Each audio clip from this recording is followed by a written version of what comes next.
துணை ஜனாதிபதி தேர்தல் இதுக்கான வேட்பாளரை அவங்க அறிவிச்சிருக்கிறாங்க பாஜக. ராஜ்நாத் சிங்கும் முதலமைச்சரை தொலைபேசியில் தொடர்பு கொண்டு ஆதரவு கோரினார் அப்படிலாம் தகவல் வெளியாகிடுச்சு. ஒரு தமிழரை துணை ஜனாதிபதியாக ஆக்கணும், அதுக்கு எல்லோரும் ஒத்துழைக்கணும், இதில் பாகுபாடு பார்க்கக்கூடாது அப்படின்னு பாஜகவிலையும் வேண்டுகோள் விடுறாங்க. எடப்பாடி பழனிசாமியும் தமிழக எம்பிக்கள் சிபி ராதாகிருஷ்ணனை தேர்வு செய்யணும் அப்படின்னு கேட்டுக்கொண்டிருக்கிறார். சார், நாங்க சிபி ராதாகிருஷ்ணனை பொறுத்த வரைக்கும் நீங்க வெளிப்படையா ஒரு விஷயத்தை வெளிப்படையா பார்க்கணும். எத்தனை இடத்துல சிபி ராதாகிருஷ்ணன் தன்னை ஒரு பெருமை மிகு தமிழ்னு சொல்லியிருக்காரா, இல்ல பெருமை மிகு RSS காரன்னு சொல்லியிருக்காரா? அவர் பேசின எல்லா இடத்துலயுமே பெருமை மிகு RSS காரன் தான் அவர் சொல்லியிருக்காரு.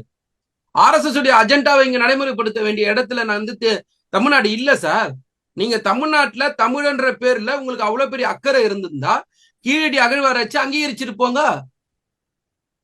தமிழுடைய இரும்பு காலம் 4500 வருஷம் சொல்லிட்டு முதலமைச்சர் சொல்றாரு இல்ல, ஆய்வறிக்கையில வெளிப்பட்டு இருக்குல்ல, அந்த ஆய்வறிக்கையை அங்கீகரிக்குங்க. கீழடி அங்க இருக்க மாட்டீங்க, தமிழுடைய காலத்தை அங்கீகரிக்க மாட்டீங்க. ஆனா நீங்க உங்களுடைய RSS கார ஒருத்தரை கேண்டிடேட்டா போட்டுட்டு அவரை நீங்க தமிழன்ற பேர்ல நிக்க வச்சா எந்த அர்த்தத்துல நியாயம்? தமிழ்நாட்டு மக்களை நீங்க எந்த அளவுக்கு முட்டாளா நினைக்கிறீங்க? நாங்க என்ன சொல்றோம்னா, துணை குடியரசுத் தலைவரா நீங்க ஒரு தமிழன்னு சொல்றீங்கல்ல, பிஜேபியோட தலைவரா பிரதமரா ஒரு தமிழனை அறிவிங்க. ஏன் அதுக்கு உங்களுக்கு தமிழன் தேவைப்படல? இங்க மாநில தலைவர் நயனா நாகேந்திரன் ஏற்கனவே இருந்த பாஜக மாநில தலைவர் தமிழிசை சவுந்தரராஜன் எல்லாம் தமிழகத்தை சேர்ந்தவங்க தானே சார். நான் என்ன சொல்றேன், அதுதான் முதல் கேள்வி. ஒரே ஒரு கேள்வி கேட்டேன். சிபி ராதாகிருஷ்ணன் பெருமை மிகு RSS காரன் தான் எல்லா இடத்துலயும் பதிவு பண்றாரு.